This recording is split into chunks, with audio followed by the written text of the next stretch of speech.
1942. Alors que les combats font rage dans toute l'Asie-Pacifique, le Japon progresse en Birmanie. Il repousse les troupes anglaises, qui se trouvent aidées de troupes chinoises ainsi que des troupes indiennes qui font partie du Commonwealth, mais malgré tout abandonne la Birmanie pour se replier en Inde.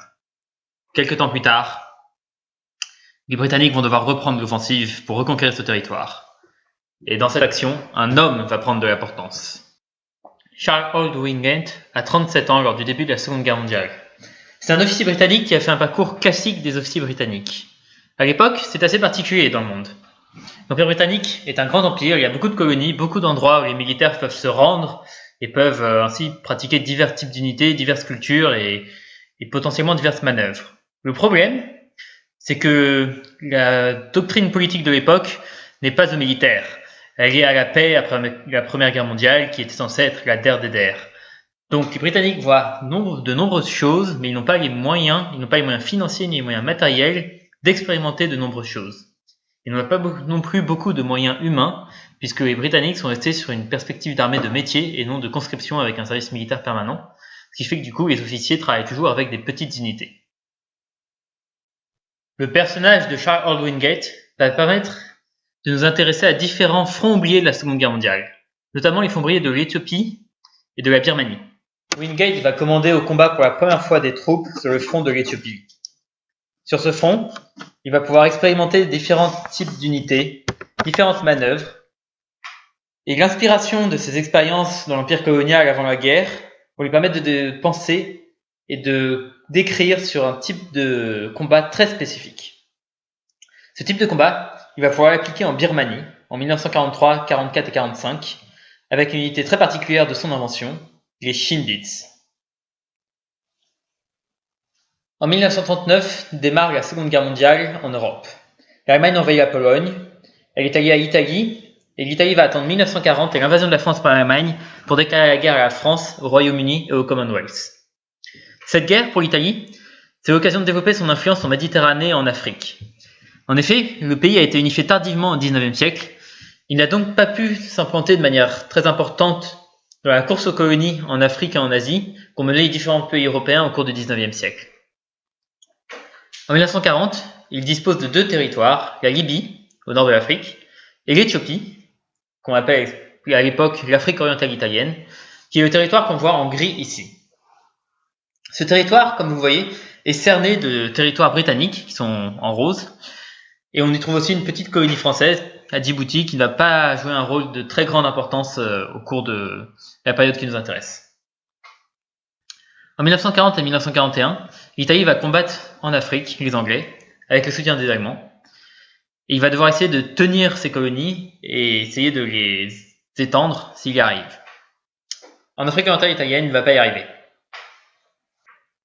La première manœuvre de la guerre dans ce territoire est une attaque italienne qui part de l'Éthiopie et qui va envahir le Somaliland, qui est aussi appelé la Somalie britannique à l'époque.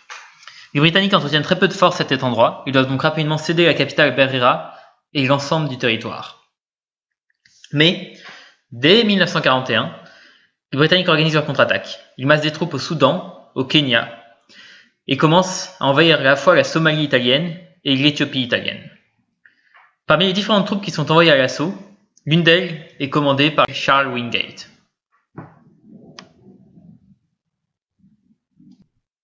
Il faut bien voir ce qu'est l'Éthiopie à cette époque, et ce qu'elle est toujours d'ailleurs maintenant.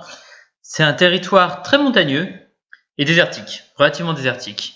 Donc comme on peut voir ici, sur cette carte, on voit toutes les montagnes qui peuvent apparaître dans le territoire, notamment dans cette partie ici, qui est très proche d'Addis Abeba, la capitale du pays. De plus, il faut comprendre que c'est donc toute la vallée du Rift qui traverse cette partie de l'Afrique orientale italienne. Et donc il faut comprendre que c'est à la fois très vallonné, relativement désertique par endroits, et que de plus à l'époque, la population est assez faible et assez frustre. Elle dépendait à l'époque d'un roi, du roi Haile Sélassié. Et depuis l'invasion italienne, la population s'est séparée entre des rebelles encore fidèles au roi et des tribus qui ont repris leur indépendance par rapport à l'ancienne royauté et qui marchent vraiment pour elles seules. C'est donc à l'assaut de ce territoire que les Anglais vont se lancer au début de la Seconde Guerre mondiale, donc à une période où il manque encore de troupes vraiment élaborées, il manque de matériel. Donc ils vont énormément se reposer sur les unités du Commonwealth pour mener ces assauts. On va retrouver notamment des troupes kenyanes, des troupes ouest-africaines, des troupes soudanaises et des troupes indiennes. Pour vous donner une idée, on voit ici un exemple d'une colonne de l'armée britannique, donc ce sont des troupes indiennes, et on voit dans quel terrain ils évoluent. On voit les montagnes, les arbustes, les épineux qui sont très secs, le terrain rocailleux. Ici, on voit qu'ils arrivent quand même à évoluer sur une route qui est aménagée, mais on se doute bien que si il y a une défense qui se positionne sur cette route, avec le terrain qu'il y a autour, ça va être compliqué en véhicule de pouvoir passer autre part. Donc, on peut très vite avoir une guerre d'embuscade qui se crée dans ce type de terrain. Et enfin, au niveau armement, les Britanniques restent à cette époque une armée assez légère, notamment dans ces territoires du Commonwealth. On voit qu'on dispose seulement de camions, de voitures, de motos pour tout ce qui est liaison, etc., puisque les radios sont encore très déficientes. Et enfin, finalement, le plus lourd dans le combat, ça va être d'une part les chenillettes de Bren Carrier, donc on en voit une ici, donc qui vont être des chenillettes qui vont être donc assez mobiles du fait de leurs chenilles, avoir un embrayage assez léger, transporter un peu moins d'une dizaine d'hommes d'infanterie et disposer de fusils mitrailleurs pour appuyer cette infanterie une fois qu'elle est débarquée du Bren lors des combats. Et par ailleurs, on va avoir quelques automitrailleuses, on aperçoit dans le fond de cette image des automitrailleuses, donc encore une fois relativement légères et le plus souvent des automitrailleuses à roues. Ce type d'unité est néanmoins symptomatique d'une qualité de l'armée britannique au cours de la Seconde Guerre mondiale, une qualité qui va particulièrement avoir sa valeur au cours du début de la Seconde Guerre mondiale, qui est que, du fait de son historique d'armée de métier, elle dispose de troupes très mobiles, très bien équipées, très bien entraînées. Alors quand on dit très bien équipées, c'est relativement à l'époque, c'est-à-dire que tout ce qui va consister en les nouvelles technologies de l'époque, notamment des chars performants, etc., ça va manquer dans l'armée britannique. On va pas avoir des chars aussi bien équilibrés que les Panzer, par exemple, que les Allemands ont développé. En revanche, on voit bien que ici, on a une unité d'infanterie qui est complètement mobile et qui dispose d'éléments d'appui et d'éléments de reconnaissance. Et donc ça, c'est une force pour l'armée britannique à l'époque.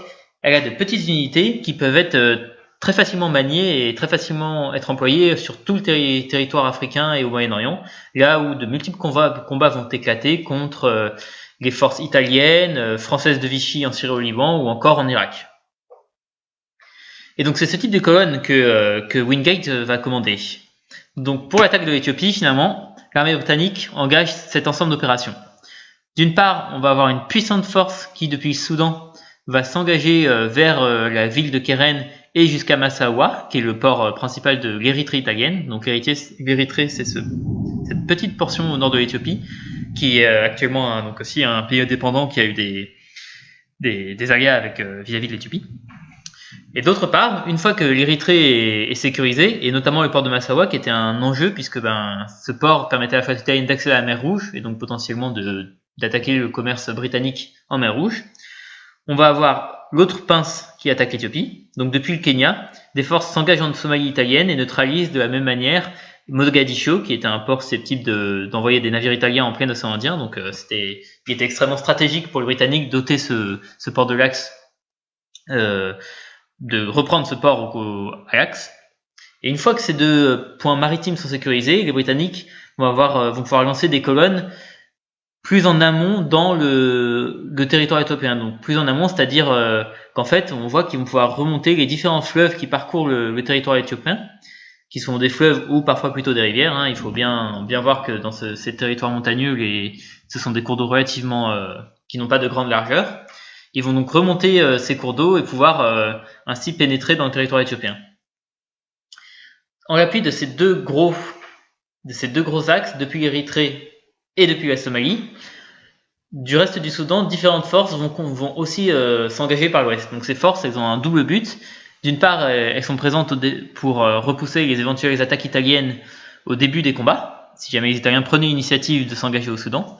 Et maintenant que les Italiens vont être coincés par les avancées en Érythrée et Somalie, elles vont elles-mêmes commencer à tenter de prendre le contrôle de différentes positions.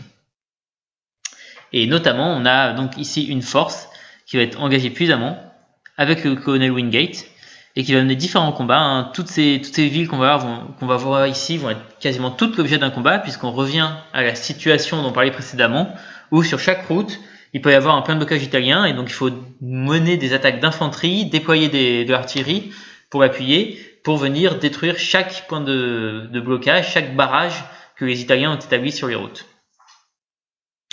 Et ce sont donc ces forces-là qui vont être capables d'atteindre Addis Abeba. À noter que la colonne britannique comporte l'empereur Haile Selassie, donc l'empereur éthiopien qui a été déposé par les Italiens lors de leur attaque de l'Éthiopie en 1936. Et donc cet empereur va faire en sorte de rallier un certain nombre de soldats éthiopiens sous la forme de bandes irrégulières qui vont appuyer les troupes britanniques. Et donc cette expérience-là du colonel Wingate, qui va être une réussite, puisqu'on voit ici que finalement, entre les premières attaques qui ont lieu le 16 mars et la résistance italienne qui se termine finalement le 27 novembre 1941, et bien en fait, les Britanniques ont été capables de reprendre un énorme territoire à l'Italie, de neutraliser tout un territoire de l'Axe qui finalement était relativement dangereux avec ses accès à la mer Rouge et à l'océan Indien. Et tout ça avec des unités relativement faibles et mobiles dans un terrain difficile et avec le soutien d'indigènes locaux finalement, d'indigènes locaux qui vivent en tribu ou en village. Et donc ça, c'est une expérience qui va être fondatrice pour les Wingate. Alors, pourquoi cette expérience est fondatrice, me direz-vous? Eh bien, c'est parce qu'on arrive au deuxième front oublié qu'on va aborder dans cette vidéo. Il s'agit du front birman. En 1941, vous le savez tous, le Japon attaque Pearl Harbor, il envahit différents territoires en Asie-Pacifique, et il est en la guerre contre les États-Unis et les alliés néerlandais et britanniques qui ont des colonies en Asie du Sud-Est. La progression japonaise va leur permettre de prendre Singapour britannique et ensuite de remonter en Birmanie jusqu'à la frontière avec l'Inde. À cet endroit, à l'issue des combats, donc vers la fin 1942, les différentes forces vont être séparées et vont se stabiliser. C'est dans ce climat que Wingate va arriver en Inde. Qu'est-ce qu'il trouve en Inde? Il trouve quelque chose qu'il avait déjà un peu expérimenté pendant l'entre-deux-guerres, mais qui, si c'était toléré avant la guerre, ne peut plus être toléré maintenant. En Inde, on trouve l'armée des Indes avec des officiers qui sont parfois bedonnants, qui sont relativement calmes, qui ont leurs propres habitudes en Inde, qui ne vont pas forcément se soucier de ce qui se passe à l'extérieur de l'Inde, mais qui vont être concentrés sur l'idée d'avoir un maximum de soldats en Inde en position défensive. Et finalement, l'avancée japonaise en Birmanie, ils vont considérer que c'est un danger pour l'Inde, donc il faut garder les soldats en Inde, mais ils ne vont pas chercher à attaquer les Japonais en Birmanie pour essayer de renverser le cours des choses, renverser le cours de la guerre à cet endroit. Ils vont plutôt côté sur le cours de la guerre qui est renversé à d'autres endroits contre le Japon, notamment dans des batailles navales et aériennes du Pacifique, à Midway ou en mer de Corail. Mais là, ce sont les Américains qui combattent, ce ne sont pas les Britanniques. L'idée de ces officiers de l'armée des Indes, c'est que tant que la marine britannique et l'aviation britannique n'auront pas écrasé les Japonais en Birmanie et en Malaisie, eux, ils n'enverront pas de soldats de l'Inde attaquer. Mais ça ne va pas se passer comme ça. Parce que Wingate, lui, il arrive, il est relativement jeune par rapport à ses officiers, il n'a pas leur esprit de carrière, et puis il a un certain nombre de prérogatives, puisqu'il a travaillé avec le général Wavell lors des combats en Éthiopie. Et donc du coup, le général Wavell, qui a en charge ce théâtre, va se baser longuement sur ses officiers des théâtres africains pour réorganiser l'armée des Indes, reprendre en main les opérations et proposer des plans destinés à battre les Japonais. Donc Wingate, en fait, ses collègues de l'armée des Indes vont lui reprocher son manque de diplomatie, mais lui, ce qu'il fait, c'est qu'il va pousser pour que les officiers réentraînent leurs hommes, redonnent du moral à leurs hommes, rappelle à leur esprit que l'offensive, c'est le seul moyen de gagner une guerre, parce qu'il y a bien un moment où il faut repousser l'ennemi. Et donc, lui, il va pousser pour avoir des idées et essayer d'établir un plan pour repousser les Japonais. Et pour ça, Wingate a une idée très précise de ce qu'il veut faire. Lui, ce qu'il veut créer, ce sont des corps qui vont être capables de prendre à revers les Japonais, à la fois territorialement, c'est-à-dire les attaquer par derrière, et en même temps, d'un point de vue tactique et d'un point de vue de l'esprit, les Britanniques ont été dominés jusqu'ici par les combats qu'ils ont menés contre les Japonais. Les Japonais ont toujours été plus mobiles, ont mieux tiré parti du terrain, qui est un terrain à la fois mêlé de jungle en Malaisie et de jungle et de montagne en Birmanie. Et donc, Wingate va penser à créer des corps spécialisés, bien entraînés au combat dans ce type de terrain, pour leur permettre de reprendre le flambeau face aux Japonais et être capable de leur jouer le même tour que eux ont joué aux troupes régulières britanniques auparavant au début de la guerre. Dans la pratique, ça donne quoi? Eh bien, ça donne les Chindits. Ici, on a un exemple d'une colonne de Chindits. Donc, il s'agit d'un ensemble de soldats qui sont en train d'entrer en opération. ils sont en train de lancer une offensive contre le Japon en Birmanie en 1943. En fait, qu'est-ce qu'ils font, Ils franchissent une rivière qui marque une des délimitations entre les territoires plutôt contrôlés par les Britanniques en Inde et le territoire plutôt contrôlé par les Japonais en Birmanie. Mais ce sont des territoires tellement bardés de montagnes, de forêts et de rivières qu'en fait, les troupes ne sont pas omniprésentes sur le front, comme on pourrait l'imaginer par exemple durant la Première Guerre mondiale avec des rangées de tranchées garnies d'hommes. Mais on a plutôt des unités qui vont être basées dans les différents villages, les différents gares, les différents aérodromes, les ports, c'est-à-dire les endroits où il y a des infrastructures où on peut vivre et se ravitailler, et qui vont mener des raids les unes contre les autres. Et donc l'idée de Wingate, en fait, c'est de tirer parti de ça. Ici, il envoie les Shin-Dits s'infiltrer dans le territoire japonais pour venir attaquer les positions japonaises en Birmanie. Donc de quoi est constituée cette unité? On voit d'une part qu'elle est constituée de soldats avec un pactage, des unités des armes d'infanterie qui sont équipées a priori de manière à combattre en jungle. On voit qu'ils ont, c'est tout bête, mais un chapeau, des vêtements légers, et puis qu'ils ont un pactage qui leur permettra de tenir assez longtemps en bivouac. L'armement n'est pas très lourd, ils ont leur propre armement d'infanterie, et puis on voit qu'ils ont un peu plus, certains sont équipés d'armes lourdes ici, et puis on a des mules qui vont permettre aussi de porter un matériel un peu plus lourd qui va permettre à l'unité de tenir sur la longueur lors de son infiltration. Ça, c'est ce que Wingate a comme plan. Maintenant, cette idée d'envoyer des unités, dans quel contexte stratégique elle a lieu? Quel est le contexte de la Birmanie et de l'Inde à cette époque? Eh bien, c'est le suivant. Ici, vous avez donc l'image de l'Asie du Sud-Est avec les différentes positions alliées japonaises en 1943. Alors, qu'est-ce qu'on voit en fait? Les Japonais, ils contrôlent d'une part l'est de la Chine, donc c'est ce qui est à l'ouest de la ville de Chongqing ici, qui est le centre de la capitale de Chiang Kai-shek. L'Indochine est un territoire français à l'époque. La Thaïlande est un pays indépendant allié aux Japonais. La Malaisie, ancienne colonie britannique, est occupée par les Japonais. Et enfin, la Birmanie, ici, est aussi occupée par les Japonais. Les Anglais contrôlent l'Inde, donc la frontière entre la Birmanie et l'Inde, qui est la frontière administrative à l'époque, puisque ces deux pays font partie de l'Empire britannique. Eh bien, en fait, elle délimite maintenant une véritable frontière physique entre les armées. Et ici, on a l'Himalaya, donc qui évidemment domine ces pays. Et en fait, l'Himalaya va avoir un rôle très important, puisque d'une part, elle coupe l'Inde britannique de la Chine, qui est donc les deux pays sont alliés de fait, puisque les Japonais les combattent tous les deux. Et donc l'Himalaya est une barrière physique importante entre elles.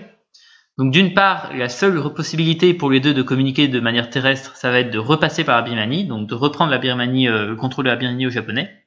Mais d'autre part, en fait, cette situation implique que les Britanniques ici et les Chinois ici, ils ont tous les deux accès à la Birmanie, donc ils peuvent mener des offensives entre guillemets conjointes contre les forces japonaises en Birmanie.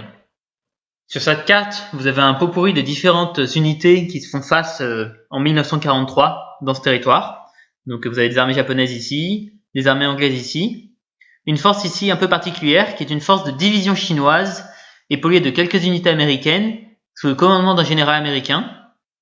Et ces unités chinoises, en fait, au cours de l'année 1942, elles sont venues de Chine, elles sont venues renforcer les Anglais ici, et ensuite, lorsque les Japonais ont poussé, elles se sont repliées avec les Anglais, mais du côté indien, et non du côté chinois, en fait, de la Birmanie. Donc du coup, elles se retrouvent aux côtés de l'armée anglaise, et elles vont pousser au nord de la Birmanie, pendant que les Anglais vont plutôt prendre en charge le centre et le sud du front birman.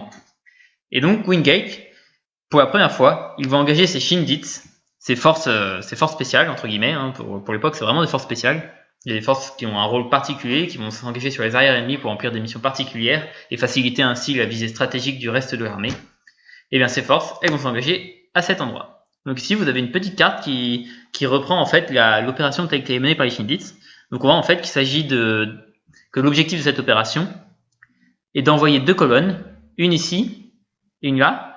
Donc en fait, ce sont deux colonnes qu'on va retrouver à ces endroits-là, qui vont viser les villes de Myitkyina, Indau et Bamo. Et donc ce triangle, en fait, c'est le triangle au nord des fleuves qui irriguent la Birmanie depuis l'Himalaya. Et c'est en fait le territoire le plus au nord de la Birmanie dans lequel on trouve encore des infrastructures, des chemins de fer et des routes. Au-delà, on entre vraiment dans les montagnes, dans un territoire très difficile. Donc c'est ce territoire-là que les Shin-Dits vont infiltrer par des colonnes terrestres, donc on l'a vu, à pied et à mulet, pour venir harceler les positions japonaises, les convois japonais, essayer d'impacter leur logistique. Alors cette première opération de Wingate, techniquement elle a un succès. Les Shindites, ils rentrent dans ce territoire, ils opèrent et ensuite ils repartent. Le problème, c'est qu'ils ont subi de très lourdes pertes au cours de cette opération. En fait, ils vont être sujets forcément à des problèmes de ravitaillement, aux problèmes de la maladie, et puis surtout, le fait de s'infiltrer ainsi de manière très longue va faire qu'en fait, dès le début de leur infiltration, ici, avant d'atteindre le triangle intéressant, finalement le triangle dans lequel passent les voies ferrées qu'on peut saboter, etc., ils vont faire face à des garnisons japonaises au cours de leur progression, et ils vont devoir se battre contre elles, soit les détruire, soit essayer d'éviter d'être détruits par elles, et donc les contourner pour continuer à progresser et atteindre le triangle intéressant. Et donc en fait, ce qui apparaît au cours de cette opération, c'est que ce temps de marche, finalement, d'une part, c'est du temps perdu, c'est du temps pendant lequel les hommes s'épuisent, ils sont sujets à des maladies, ils sont sujets à des accidents, parce que la progression est difficile. D'autre part, ils sont soumis à un harcèlement des Japonais à l'aller et au retour, et ce harcèlement est proche de mener au désastre au cours de cette opération, avec des colonnes qui sont épuisées au retour, qui manquent de munitions, qui manquent de matériel, et qui se retrouvent attaquées par les garnisons japonaises qu'elles ont déjà rencontrées à l'aller. Il n'y aura aucune colonne à proprement parler détruite, mais les pertes sont très lourdes. Pas forcément des pertes en tués, mais beaucoup de pertes en blessés et en malades. Et donc ce problème-là, en fait, au cours de la première opération Shindit, il va faire que Wingate va devoir réfléchir à la façon dont il organise ses opérations. Et il va essayer de trouver un moyen de contrer ça. Et donc la solution qu'il va trouver pour contrer ça, c'est... La solution que va trouver Wingate, c'est...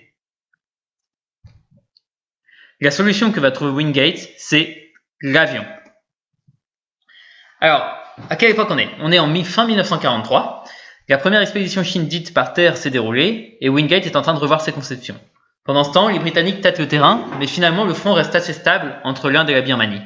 En revanche, les Japonais sont dans une situation complètement différente par rapport à la fin 1942 sur les autres territoires. Dans le Pacifique, ils ont subi de graves défaites navales et aériennes, leurs forces ont été fortement diminuées, et donc les répercussions de cette situation sur le front birman, c'est que les Alliés ont pris la supériorité dans les airs avec des opérations de chasse et des opérations de bombardement. Et donc maintenant, ils sont capables d'envoyer des raids de bombardiers sur les positions japonaises en Birmanie et en Malaisie. Et surtout, ils vont être capables d'envoyer des convois aériens pour faire un pont aérien avec la Chine. Donc depuis l'Inde, on a des quantités d'avions de transport qui vont voler au-dessus de l'Himalaya et venir déposer du ravitaillement en Chine. Le corollaire de cela, c'est que les avions de transport vont pouvoir servir à des opérations militaires ponctuellement. Et donc notamment, Wingate a l'idée d'utiliser ces avions de transport pour parachuter des soldats, des Shindis toujours, au cœur du dispositif japonais en Birmanie, et ensuite de ravitailler ces soldats. Wingate va donc commencer à réfléchir à une opération double, dans laquelle d'une part une colonne va s'infiltrer à pied jusqu'au au fameux triangle japonais, et d'autre part des unités vont être parachutées dans ce triangle et vont établir des points défensifs qui vont être ravitaillés par air, et de là ils vont pouvoir raider les différentes positions japonaises, leurs voies de communication, etc. pour faire un maximum de mal à la marine japonaise. Et le but derrière cette action, c'est un but stratégique. Ce but stratégique, il est porté par quoi ? Il faut savoir que, outre les armées britanniques en Inde, il y a, comme on l'a dit, des divisions chinoises en Inde. Ces divisions, elles sont commandées par un général américain, le général Stilwell. Il n'en a pas l'air, mais Stilwell est un grand colérique, est un grand meneur d'hommes, et donc son idée à lui, c'est de pouvoir utiliser les divisions chinoises qui sont très nombreuses pour les armer avec du matériel américain et venir enfoncer les Japonais avec cette force. Pour cela, donc, il a pris le commandement des unités chinoises qui sont basées dans le nord de l'Inde, et d'autre part, il dirige aussi des unités qui sont au sud de la Chine nationaliste actuelle, et qui se trouvent donc à l'est de la Birmanie, dans la carte qu'on avait vue précédemment. Donc qu'est-ce que ça donne ça ? Donc ici vous avez une carte dans laquelle on voit la Birmanie actuellement. Donc on retrouve finalement des routes qui sont très similaires aux routes de l'époque. Ici ce que vous voyez comme une grande route, c'était à l'époque une route aussi qui était construite en terre et qui devait être entretenue pendant les différentes moussons et qui constituait pendant un temps le seul lien de la Chine avec l'extérieur avant que les Japonais n'arrivent en Birmanie. Donc qu'est-ce que les Japonais ont fait ? Donc ils ont progressé depuis le sud jusqu'à Myitkyina ici. Et maintenant, le front, en fait, il suit les frontières actuelles, tout simplement. C'est-à-dire qu'en fait, le front, c'est cette ligne bleue. Et donc, comme vous vous souvenez, on a vu qu'il y avait l'Himalaya dans tout ça. Et donc, qu'est-ce que ça donne en fait l'Himalaya? Eh bien, ça donne un ensemble de montagnes ici. Donc là, vous avez vraiment l'Himalaya indienne, népalaise et chinoise. Et d'autre part, donc ça a créé une chaîne de montagnes qui passe sur toute cette partie-là jusqu'à arriver ici, dans la partie sud chinoise et nord laotienne, nord vietnamienne. Et donc tout ça, en fait, ça constitue un obstacle naturel immense qui fait qu'en fait, les Japonais, finalement, quand ils attaquent la Birmanie, ils vont s'intéresser à la Birmanie utile, comme on l'a dit, au fameux triangle qu'on retrouve ici. Hein, on voit Myitkyina et puis les autres villes qui se trouvent au niveau des voies fluviales. Et d'autre part, les Anglais, eux, ils ont leurs villes qui se trouvent au sud de l'Himalaya, donc notamment Kohima ici et Imphal ici. Ces grandes villes de l'état du Manipur en Inde, elles sont reliées par voie ferrée au reste de l'Inde, qui se trouve donc, le reste de l'Inde se trouve à l'ouest. D'autre part, les Chinois ont quelques villes ici, mais encore une fois, vous voyez que finalement, il y a une énorme portion de terrain vierge qui sépare les villes tenues par les Japonais, des villes tenues par les Chinois et des villes tenues par les Britanniques.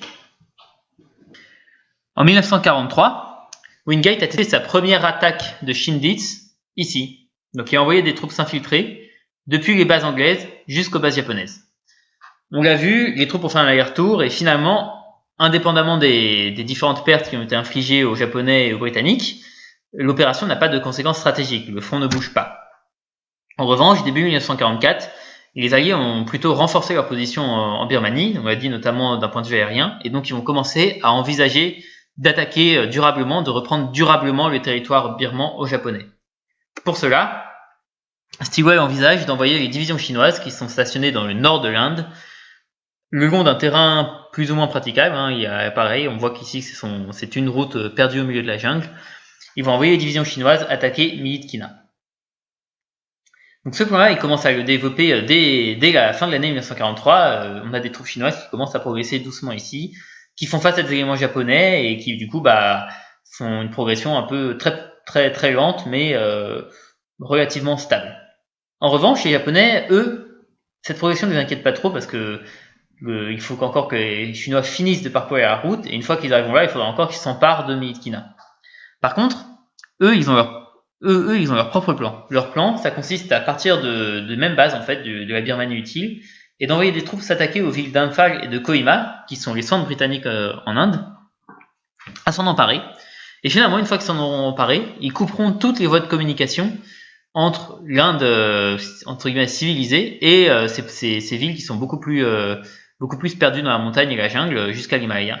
Et donc en faisant ça, en fait, les Japonais ne se soucient pas trop de l'offensive de Stilwell dans le nord, puisque tout simplement, en attaquant ici, ils couperont les bases de Stilwell. Et donc lui-même, le général américain sera lui-même de retraiter avec ses troupes chinoises par là, pour éviter d'être complètement encerclé entre l'Himalaya au nord, la ville de Myitkyina qui sera toujours aux Japonais à ce moment-là, et les villes que les Japonais viendront de prendre.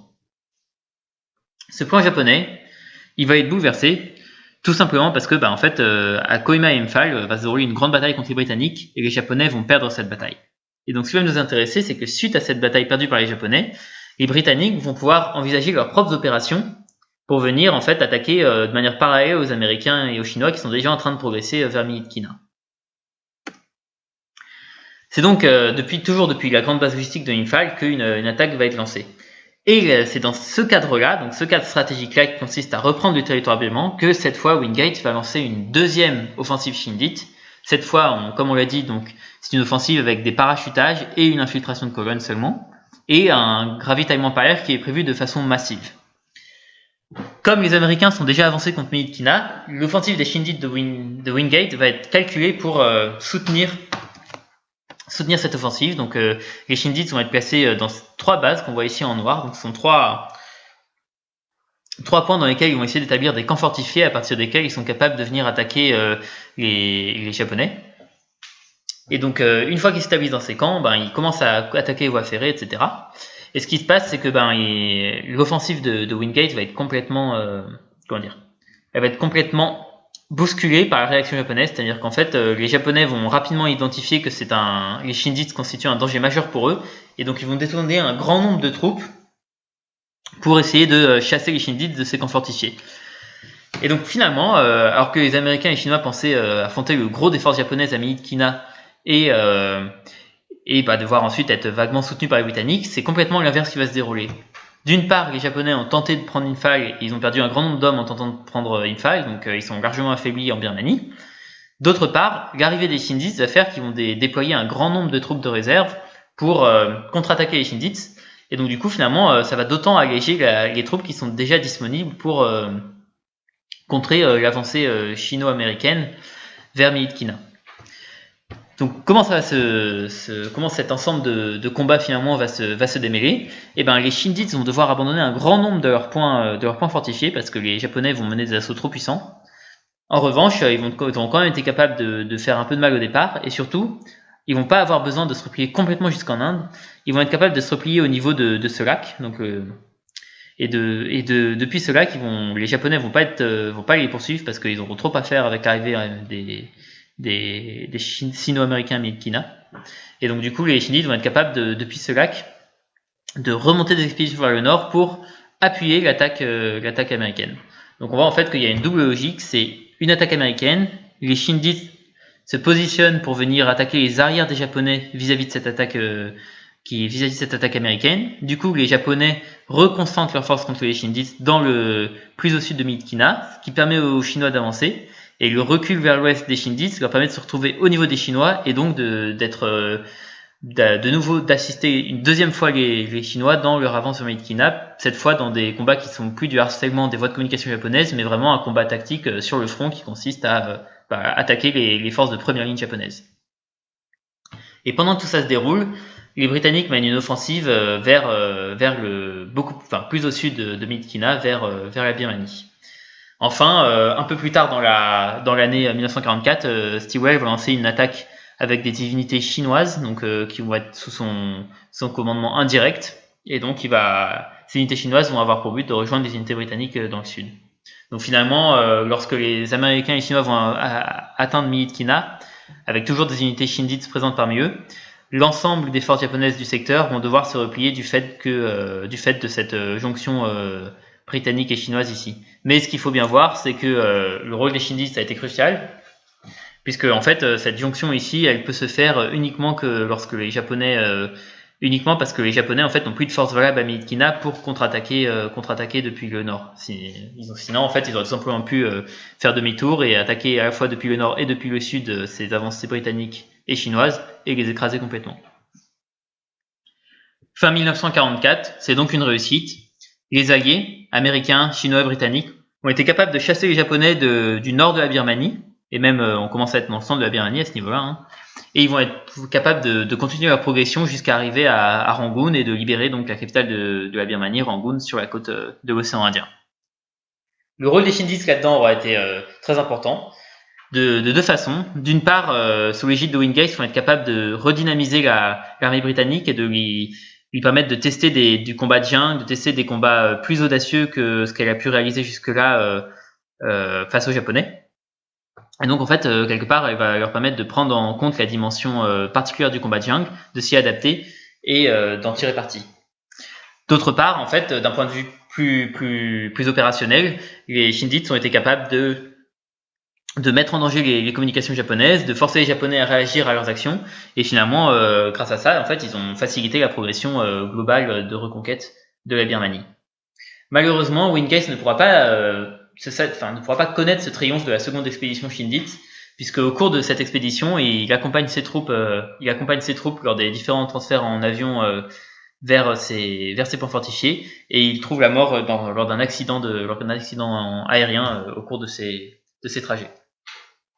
Il ne pourra donc pas voir la manière dont les Shindites ont été capables de mener à bien la rupture des voies de communication japonaises et ensuite de se lier à des unités qui progressaient pour venir les aider dans un combat de première ligne.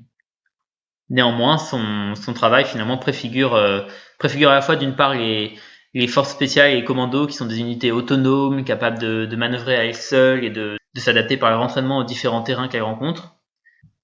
Cette idée de Wingate, les Shindites, aura été tellement importante et tellement bien perçue par ses contemporains que les Américains créeront leur propre version. Donc on les appelle les maraudeurs de Merrill. Ici vous avez une vision de d'eux, hein. Donc on voit qu'ils sont très similaires aux Shindits, hein. Le même type d'équipement, le même type de logistique avec des animaux, des logistiques de fortune et puis beaucoup de marche-à-pied. Et donc ces unités en fait ce seront des unités qui appuieront les Chinois au cours de la progression vers Mykina. Parce que en fait jusqu'ici en dehors de ça le seul soutien américain c'était un soutien aérien, un soutien d'unités du génie et de logistique, ainsi que bien sûr le soutien matériel qui était apporté pour équiper les unités chinoises. Donc les maraudeurs américains ils combattront pendant un temps beaucoup plus court que les Shindits. Donc ça c'est une dimension importante puisque en fait Wingate avait théorisé un certain nombre de choses sur ces colonnes, sur le temps qu'elles devaient passer au combat, le temps qu'elles devaient passer en infiltration et le moment à partir duquel l'usure du climat, l'usure du terrain, l'usure des maladies faisait que l'unité n'était plus opérationnelle au combat.